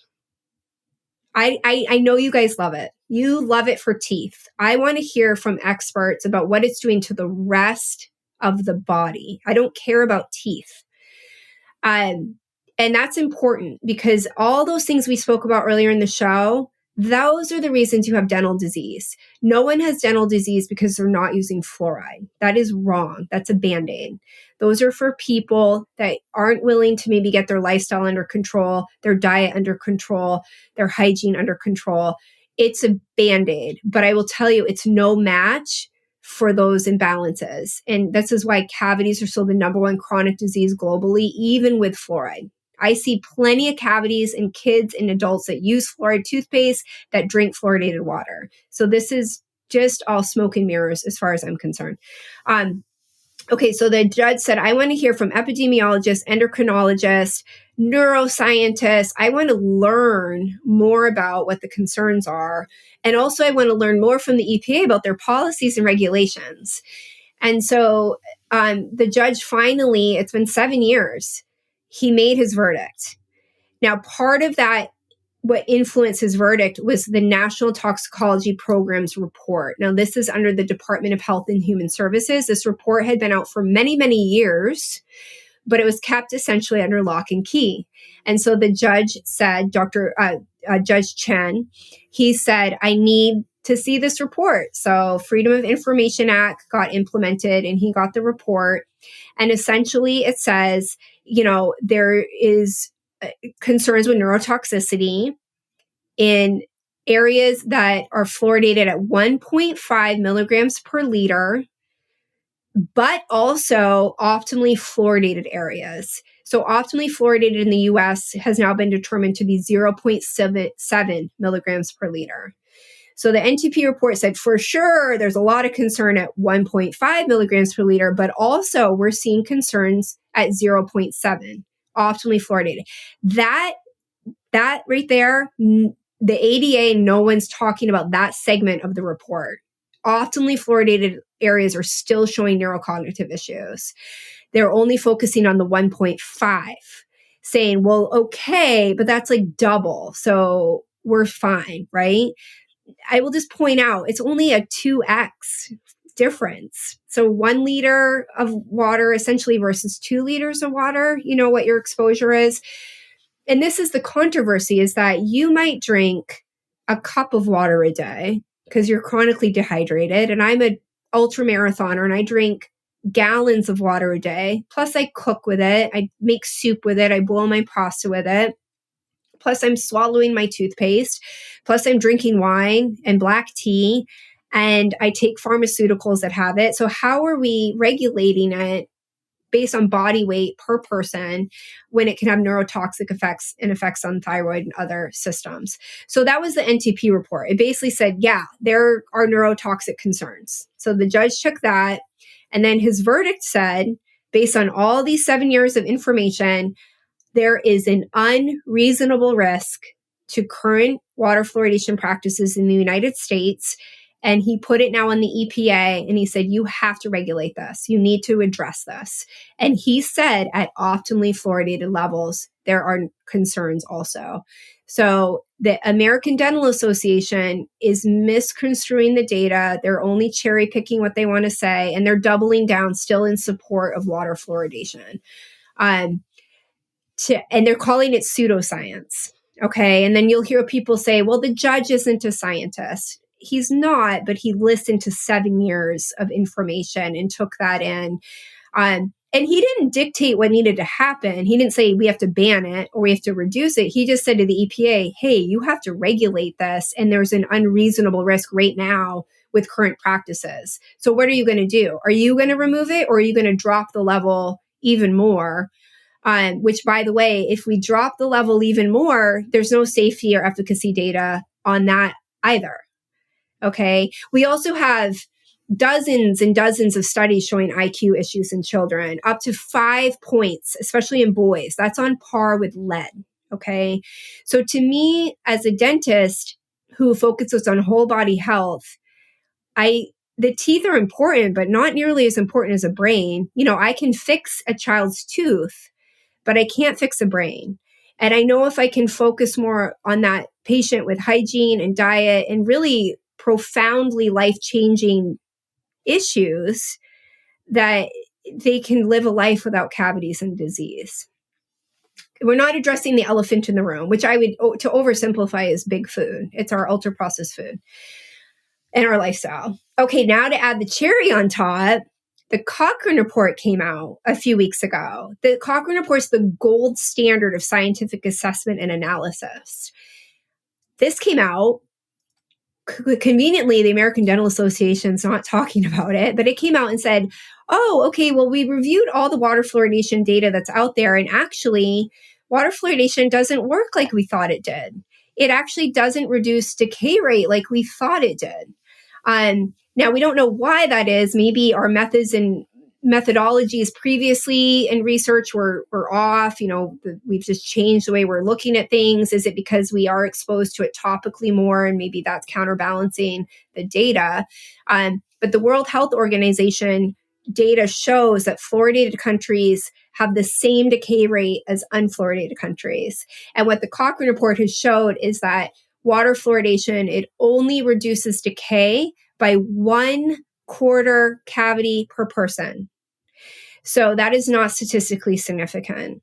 And especially when you're doing a risk-benefit analysis, when you're choosing like neurotoxic effects, IQ drops, neurocognitive issues, thyroid issues, skeletal fluorosis, dental fluorosis, mitochondrial dysfunction, when you're comparing that to 1/4 less cavity per human on a population level, that's a hard argument to convince people of, in my opinion. So you're going to see this stat 20, it reduces cavities by 25%. You'll see that a lot. The NPR just did a hit piece about water fluoridation a couple of days ago, and it was so biased. I was really frustrated with it. But they said the 25% stat. That stat is incorrect. It's really misleading. That is not averaged out on a population level. Okay, so I think it's important to note we're one of the last countries, the United States, Canada too, but to fluoridate our water. I like to read the countries that have taken it out. Okay, so France, Germany, Belgium, the Netherlands, Denmark, Norway, Sweden have all prohibited water fluoridation, and their decay rate is the same as the United States. So that's my thing about water fluoridation. NTP report, federal verdict that there's an unreasonable risk to current practices, and the Cochrane report. It's just, to me, it's wild. It's like, how much more information do we need to at least raise an eyebrow or have this nuanced conversation that maybe we got this wrong? And if people really love fluoride, I would suggest just use it topically. Just use it in a toothpaste form or a rinse, or the varnish at the office, but you don't need to be ingesting it. And the thing, it isn't addressing, and no one discusses, it's not being researched, is the antimicrobial effects. And I do worry, if we're drinking fluoridated water multiple times a day, year after year, decade after decade, what is that doing to our gut health and our gut microbiome and our oral microbiome? And where we're seeing just more gut issues, serotonin, dopamine issues, more depression, more mood issues. I mean, you have to question some of these exposures, So regarding fluoridated toothpaste, people ask, well, is topical okay? I don't have an answer for you. I mean, we don't have any long-term safety studies on topical exposure. Now, in theory, you're spitting it out, but some of it is going to get absorbed through the oral mucosa. You'll be swallowing a little bit of it. What are the cumulative effects? I don't know. We don't have data on that. So that's going to be a personal choice if you choose to use it or not. I personally think and have found nano-hydroxyapatite to be superior. My patients who switch from fluoride to nano-hydroxyapatite, they get healthier. Their salivary health looks better. Their microbiome gets better, no surprise, because of the antimicrobial effects. They're arresting decay. Their teeth just look brighter, whiter. And we now have some data to show that too, just comparing to fluoride, that it outperforms fluoride. So it's just something to think about. But I'm pretty vocal now about being against water fluoridation. And we'll see what happens here in the US. Well, to me, there's 3 high-level points here. 1 being that it's toxic. 2, it doesn't work. And 3, we have a safe option in nano-hydroxyapatite that works better. So it's like, it's a no-brainer. Yeah, again, I hate to be cynical, but when you look at like the ADA, the American Dental Association, the American Academy of Pediatric Dentistry, when you dig in there a little bit, you see that 3M, Colgate Palmolive, Henry Schein, they all donate money. Those are companies that produce a lot of fluoridated products. They're big fluoride promoters. So this can get, we could go on and on about kind of the seedy underworld. People don't realize this is true. I remember when I first heard this, I said, no way. Hydrofluorosilicic acid, which is how we fluoridate our water. It is an industrial byproduct of the phosphate fertilizer industry. It's considered a hazardous waste. And so those companies have to spend a lot of money to dispose of it properly. But back in the late 40s, early 50s, with the whole water fluoridation thing, they said, oh, wait, here you go, city municipalities, here is this fluoride that you can use. And now we pay the companies for the fluoride that goes into our water. So again, people, I trust me, when I heard that, I said, no way, that's not true. But it is actually, that is where we get fluoride from. All right, given what you just shared, how do you protect you and your family from this? I'm really lucky because I live in Portland, and so we don't have fluoride in our water. So if I did, number one, I'd be writing letters to my city council and my water bureau saying, get this out of my water now. And they're starting to become more precedent. So we're seeing it being pulled from municipalities just over the past month or so since the verdict came out. There's a lot of lawsuits flying around. I think that's only going to increase. Just yesterday, I was part of a group advocating. There was a town right outside of Portland that wanted to add fluoride back into the water. And so we spoke out. It was a ballot measure. And we spoke out saying, please don't do this, and all the reasons. And we won. They voted against it, which is really cool. So people are paying attention and they're concerned. The biggest thing too, it's a choice issue, right? So it's a medical choice. We're mass medicating a population without consent. And so as a consumer or a citizen, if you have concerns with fluoride and your water's fluoridated, you've lost all choice of how to protect your family. So now what do you have to do? You have to go buy some fancy water filter, like reverse osmosis, or, a clearly filtered counter unit. And that's not fair because that creates inequity in socioeconomically deprived populations. They can't afford fancy water filters. And then you could say, well, they can buy bottled water, but now that's also expensive. And we're dealing with microplastics now. So there's something interesting. There's a podcast from the JAMA network. JAMA Pediatrics is the Journal of the American Medical Association Pediatrics. And it was in 2019, I believe. It's only 12 minutes long. I suggest anyone interested, please read it.